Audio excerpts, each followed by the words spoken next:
Hello and welcome to the Tank Club. In this video we're going to be looking at the best and the worst tank classes in the Elder Scrolls Online. 2022 has been a big year for the Elder Scrolls Online, and although not a huge amount has changed directly for tanks in regards to things like skills, passives and all-round tanking, we have seen a lot of changes to healers and damage dealers, most notably with the hybridization changes and update 35 damage and healing adjustments. Combining those changes along with the many new tank gear sets that have been added to the game over the past year has seen a big swing in the most useful tank classes. Now, throughout 2022, we've seen the DK tank become less useful when hybrid DK damage dealers became the meta and capable of using Stone Giant. And then we've also seen the Necro tank go from vital off-tank class to losing pretty much all of its class identity and usefulness. What do you think is the best tank class, and what is your favourite tank class? Let me know in the comments section below. We're going to start off with the worst tank class in ESO, and this decision is made simply on the basis that this class has absolutely no group buffs to provide whatsoever that can't be obtained in some other way. Their class identity has virtually disappeared over the past 12 months, and so many people reach out to me because they struggle with both stamina sustain and healing when they're in transitional combat scenarios. So in my opinion, the worst tank class currently is the Necromancer tank. It's a hard decision to place the Necromancer bottom of the list because they do have strength in some areas. They are the best in the game at generating ultimate thanks to necrotic potency, and the fact you can create your own corpses means you can build a 250 ultimate in 20 seconds or so if you set up to do so. They do have some decent mitigation with Disdain Harm, which reduces damage received from damage over time abilities by 15%. There's also the Spirit Guardian, which will absorb 10% of your incoming damage while it's active. So they are very strong at mitigating damage. And then you've got something like the Reanimate Ultimate, which is extremely useful for beginner and progression groups. The drawback is Necro tanks are the hardest class to sustain. They are now the worst class at self-healing, and they have no useful group buffs. The Colossus has been replaced by gear sets such as Turning Tide and Archdruid, both of which are more reliable and capable of pushing a higher uptime much more easily. Empower is no longer useful because light attack rotations are still better than using heavy attack rotations. Empower now buffs heavy attacks, so it's no longer needed. Things like Agony Totem, the AoE minor vulnerability, and Unnerving Boneyard with the AoE Major Breach. Again, both of those can be obtained easily by every other class. Necromancer tanks are fun to play, but unfortunately they have slipped to the bottom of my tank class tier list. Coming in next is the Templar tank. Now this class slots in next, and it's above the Necro tank because they just have at least something to offer the group. Over the past 2 years, they have become much easier to play as a tank, and it's become more infrequent to see Templar damage dealers in ESO, which is why the Templar tank becomes more of an option. However, if there is one other Templar in a group, using one as a tank is virtually useless in terms of group optimization. Now, tanking on a Templar isn't as easy as some of the other classes, but they do have some decent self-sustain from restoring focus, and if stood still, the healing from that skill is also very good. Other useful utility you get from a Templar is Extended Ritual, which is a group heal, a synergy and a purge, which can be a big help in certain fights. Radiant Aura is also a nice skill for providing your group with minor endurance, fortitude and intellect, and then you have the unique group buff of minor sorcery from the Illuminate passive, if your group are stacking spell damage, which isn't always the case, at which point this doesn't become as useful. In 4-person content, the Templar works really well. Being able to heal allies with both Extended Ritual and Repentance, surviving those environments is much easier thanks to Living Dark, and so the Templar is not a bad option for a tank in the Elder Scrolls Online. The next class on the list is the Nightblade, and this has been the lowest rated class for tanking for quite a while, and it moves up thanks to the recent updates bringing it some new utility, with damage reduction on the enemy and increasing their healing capabilities, and obviously with the hybridization changes as well. So Nightblade tanks are useful in groups that are stacking weapon damage. These groups require the Hemorrhage passive to provide minor savagery. The only downside to this is if there's another Nightblade in a group, then this buff already gets provided and suddenly the Nightblade tank loses virtually all of its usefulness for a group.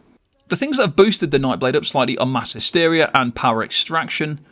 Combined can inflict major and minor cowardice, which reduces the enemy's weapon and spell damage by 645. There's also been a buff to Refreshing Path, which offers AoE Major Expedition along with minor endurance and intellect. Now this isn't vital, it's obtained in multiple other ways, but it's another buff nonetheless. Sustain for the Nightblades is a bit easier than the Necro thanks to Leeching Strikes, which does require some higher tier tanking with light attack weaves to benefit fully, but it does give you a burst of stamina at the end of that skill. The Necro's main offering is ultimate gain, and the Nightblade does compete with that in some way with the Catalyst passive, where it gains 20 ultimate with each potion used. And then you have the buff that happened recently with Dark Cloak that gives an additional 150% healing when stood still, which is not always useful, but it does provide a huge amount of healing when you're in situations where you can be static and benefit from that huge increase to your self-healing. Combine those things all with the damage mitigation that's available to the Nightblade, and they are actually a very solid class for tanking. The next class is in its position thanks to its simplicity to play and the fact that you can have some use for this class even with other people using them. This class is the Sorcerer tank, and using the Sorcerer is quite common to see, especially Sorcerer damage dealers. So the main unique group buff of Minor Prophecy from the Exploitation passive is usually covered. However, the Sorcerer also has Crystal Weapon, which is unique. It reduces the armor of the enemy by 1,000, and this is not always a skill that a damage dealer will use. For off-tanking certain content, it will be possible to maintain Crystal Weapon, and the reason it's useful now is thanks to those hybridization changes again. And if you can benefit from both Crystal Weapon and Tremor Scale, this usually means you don't need to use gear sets such as Crimson Oath's Rive and Alkosh, which means additional sets can be used instead to buff damage even further in alternative ways. The self-healing of a Sorcerer is great with the Clan Fear, and one of the best tank heals in the game, which can be buffed even further due to the easy access of Major Vitality coming from Restraining Prison. You've also got Dark Deal, which is a slight problem because it does drop your block for a second, but it does provide you with a burst of health, a burst of stamina, and additional stamina over time. So sustaining a Sorcerer tank is usually quite easy. The Sorcerer has the option of becoming very tanky very easily with the Bound Aegis skill that gives both minor resolve, minor protection, and 40% block mitigation. The Sorcerer tank being very, very simple and easy to play, and providing some useful group buffs, is what puts it into this position on the list. The next class is great for both 4-person content and for trials due to the survival buffs it offers to a group.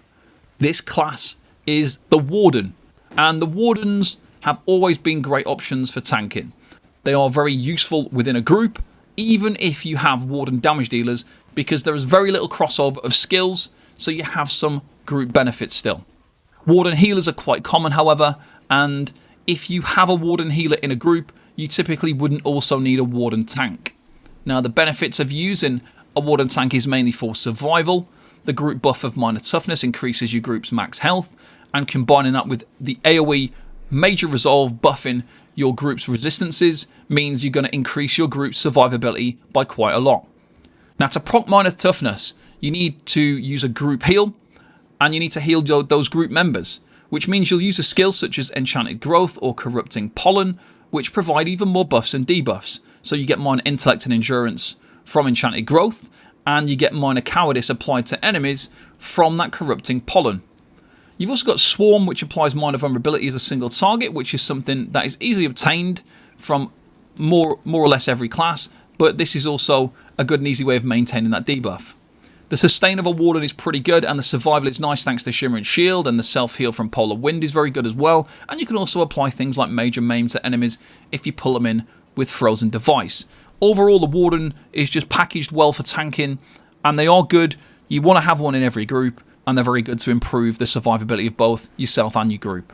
There's no surprise here that the Dragon Knight is the top class for tanking once again in the Elder Scrolls Online, and you cannot compete with the DK for its unique group buffs, its survival, and its sustain. DK healers are virtually never seen, and even when there are DK damage dealers used in a group, a DK tank still offers a wide range of group buffs and benefits. The DK offers minor brutality increase in weapon damage for the group. They also have Stagger from Stone Giant, which increases damage dealers' DPS from anywhere between 1 and 3k. There's Igneous Weapons, which provides major brutality and sorcery, which is both ideal for pickup groups, beginner groups, where people might not be using potions or they forget to use them, and in those top tier groups who might use other potions, such as ulti-game potions, and they're still going to benefit from the major brutality and sorcery because somebody's using Igneous Weapons.